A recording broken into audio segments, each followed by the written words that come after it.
Vous rappelez-vous d'un milieu de travail où vous vous sentiez apprécié? Où quelqu'un a vraiment pris la peine de vous dire que ce que vous faites est important? Peut-être aviez-vous reçu une prime ou une reconnaissance spéciale.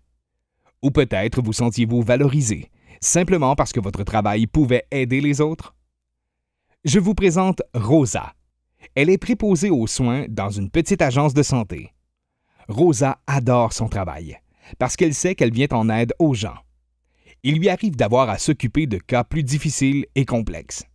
Ses clients l'apprécient énormément et lui disent. Sa superviseure sait à quel point elle travaille fort et est consciente que son emploi peut être parfois assez exigeant. En fait, elle reçoit régulièrement des appels, des lettres et des courriels des clients de Rosa lui mentionnant à quel point on l'apprécie. Elle aimerait bien faire quelque chose pour Rosa et souligner son dévouement et son excellent travail. La superviseure de Rosa la convoque à son bureau et la remercie chaleureusement. Elle profite de l'occasion pour lui remettre un joli cadre contenant certains mots qu'ont utilisés ses clients pour la décrire. Rosa pourra l'accrocher à son bureau ou l'apporter chez elle si elle le désire. Elle est touchée par ce geste et remercie sa superviseure de cette attention. Les gens aiment être reconnus, mais pas nécessairement tous de la même façon. Dans le contexte du travail, la reconnaissance et les récompenses devraient se faire de façon appropriée, juste et au bon moment. En tant que superviseur, demandez à votre employé de vous dire de quelle façon il voudrait être reconnu.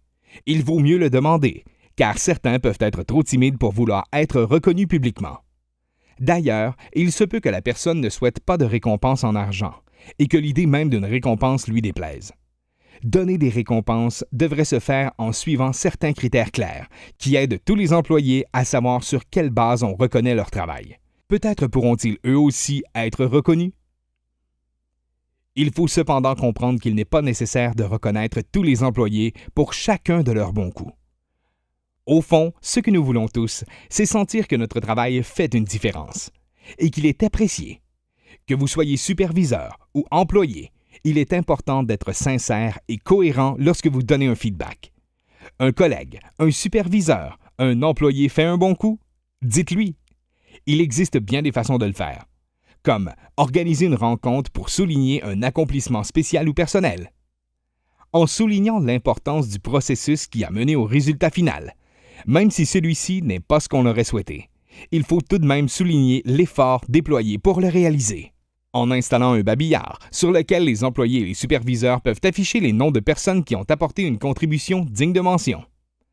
En étant bienveillants, les uns avec les autres, tout simplement.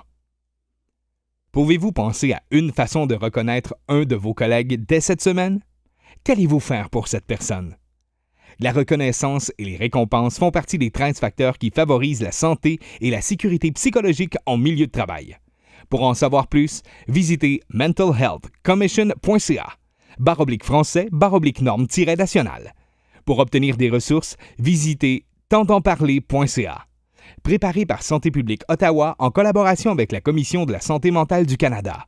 Comprend du contenu adapté avec la permission d'Employeurs consciencieux Canada, avec l'appui de Belle Cause pour la cause.